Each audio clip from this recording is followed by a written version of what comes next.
What is up, my fellow germaphobes? So, Captain America Civil War. To me, this movie felt a little bit underwhelming. That's not to say it wasn't good, it's just a little underwhelming. I mean, it was a little too hyped, you know what I mean?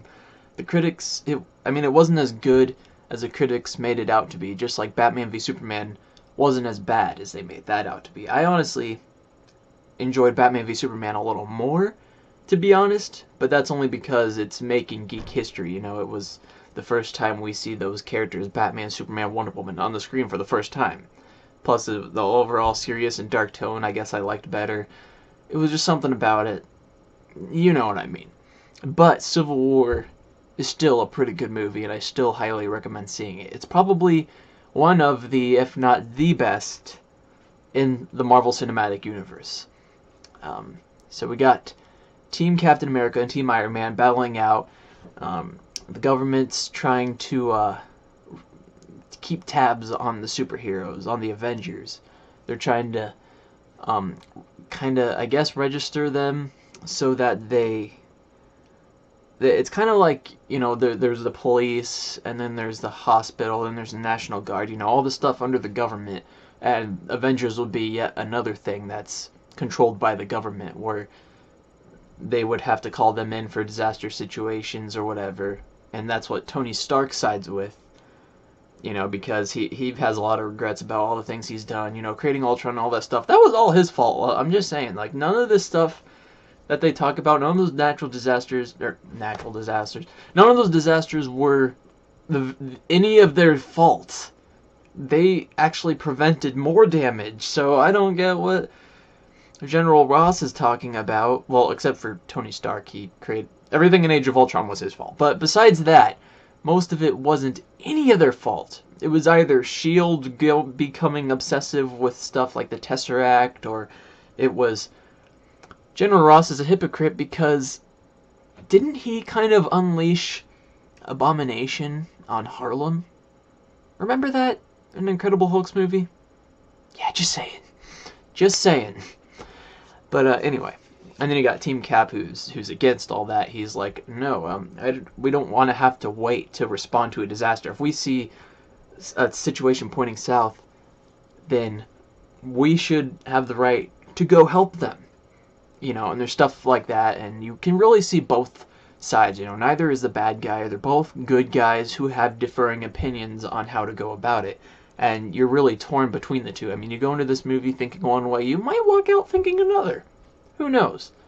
But yeah, I'm personally Team Iron Man, mainly because Iron Man's one of my favorite superheroes, but still I see his point a little bit. You know, it's like if we're going to register superheroes, you know, it's like they register martial arts fists. There's this one video I watched a while back that explains that, different sides, but yeah, anyway. Let's see, Spider-Man. He is the best, and I mean this, the best on-screen Spider-Man ever. He is the Spider-Man we all know and love. He is the one straight out of the comic books, straight out of the animated series.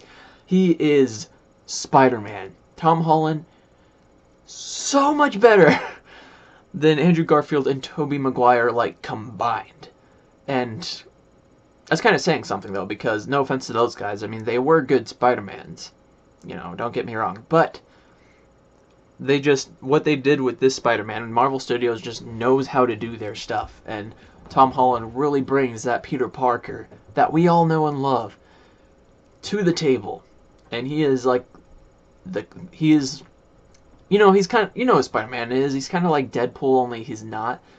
He doesn't break the fourth wall, and he's not inappropriate, but he's still kind of like Deadpool in his attitude, where he's really quippy, and he makes jokes in light of the situation, you know. He brings that to this movie, where it's a serious conflict, Civil War. Here he comes in, hey guys, how's everyone doing? But yeah, anyway, Black Panther, he's also pretty epic. He's like the complete opposite of Spider-Man, yet they're on the same team. Spoiler alert, I guess. He's kind of, oh yeah, this review is spoiler free. I don't know if I mentioned that or not. I'll just put it in the title of the video. You'll put two and two together. Black Panther is awesome. He's very serious, though. I mean, like Hawkeye was like, oh hey, my name is, and he's like, I don't care. You know, he's the opposite of quippy. He just shuts all that stuff down. He is focused. He has one goal in mind. That's his protection of Wakanda. You know, he has major patriotism toward his nation, and he has personal reasons to go after the Winter Soldier. You know, you see all that stuff going down in the trailer. You see him that chase on foot through traffic. Man, that was glorious. And his suit is just bulletproof because of the vibranium. Same stuff Captain America's shield is made out of. Just has these awesome claws, and it's so epic. I can't wait to see his movie. I can't wait to see Spider-Man's as well, because that'll be the first MCU Spider-Man movie. Let's see, what else was there? Not a whole lot else to say. I mean, there's really nothing spoiler-wise for me to talk about that I know of. I mean, yeah, I arrived in the theater a little bit late. Like, I walked in right as Crossbones was in the mix.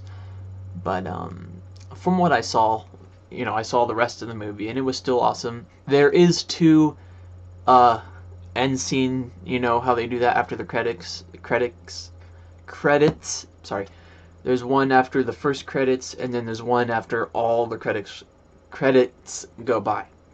So, just letting you know, stay around till after the credits, because this time they have one there. So, just letting you know that. Yeah, not much to talk about. Little overuse of CGI, in my opinion, but honestly, it didn't bother me that much. CGI has never bothered me that much. Wow, can't talk today. But yeah, is there anything else to say? Oh yeah, in my theater, it was a little bit annoying because I was trying to hear the movie, and then there was all these kids just in the theater, just like, wow, that was so awesome! Oh, is that Spider-Man? That's so cool! Wow! You know, it's just like, shut up! But I could still hear the movie. I mean, the theater was pretty packed. It was crazy how many people showed up to it. But yeah, anyway. Overall, oh yeah, another thing. One thing that bothered me about this movie a little bit, although it doesn't really annoy me that much, but it's just a tiny pet peeve, is that this movie relies way too much on other movies outside of the Captain America trilogy. While this is a Captain America movie, it treats itself like it's also an Avengers movie. You know, it's a follow-up to Age of Ultron, apparently, because, you know, the whole plot revolves around what had happened in Age of Ultron and all this stuff. You know, like the references that you can only understand if you watched the first Avengers, Age of Ultron, Ant-Man. You know, you have to be caught up with the entire universe to really fully understand everything they say and what's going on to get the big picture. But overall, it is a legit Captain America movie. I mean, it is a sequel to Winter Soldier. It follows up on that whole arc, and it follows up after Age of Ultron. Although I imagine if you went straight from Age of Ultron to Infinity War, that it wouldn't really make a difference between them, because this movie doesn't really impact the universe that much, but it still does. Like, you should probably see it anyway. I mean, there's a lot of characters that they bring to this mix. So yeah, as far as I know, Black Panther and Spider-Man, they're the only ones that we haven't seen before that show up. I mean, there's Crossbones, but he's a villain. I'm talking superhero wise. I was a little disappointed with Crossbones, by the way. I mean, yeah, no spoilers. Overall, I do highly recommend this movie, though. You got to see this movie. I recommend being caught up on the cinematic universe, though. So, I'll make a list in the comments below. But, the only ones you really have to see are the first Captain America movie, you know, Captain America the First Avenger, then The Avengers, then Captain America the Winter Soldier, then Age of Ultron. Then it helps, too, if you see Ant-Man, because there's a little reference in there, but that's not really needed, though. But, you know, if you want to toss that in there, and then you're good to go to see this one, I think. But yeah, anyway. I'm surprised I didn't reference anything to the Incredible Hulk, because General Ross was in it, but they had, like, no reference to the Hulk, as far as I know, or at least he didn't, which I found kind of odd. I was hoping that they would mention a little bit You know, they got some explaining to do because I thought Betty Ross was Bruce's, you know, the Hulk's girlfriend, but then in Age of Ultron, you know, him and Black Widow have a thing. It's like, what happened to Betty Ross? You know, I was hoping they'd explain that, but maybe in some future movie. I don't know. Overall, I would give this movie probably a good 8.5 out of 10 Captain America shields. It was pretty good for what it was. Not as good as everyone's making out to be, but it's still pretty awesome. Don't get me wrong. And you might have your own opinion, since the majority of people out there seem to think it's like the best Marvel movie ever. So yeah, there you go. Go see this movie if you can. If you can't wait for it to come out on DVD or Blu-ray or whatever, just make sure you watch it sometime in your life. It's good. Alright, that's it for today. And I'll see you guys in whatever next video I make. I'm a little bit late on this video. It's been a few weeks since I saw the movie, and I've just been lazy, haven't uploaded it. But hopefully I'll get over my laziness and start uploading again soon. But yeah, anyway, links in the description below for my social media and all that stuff. Anyway, goodbye.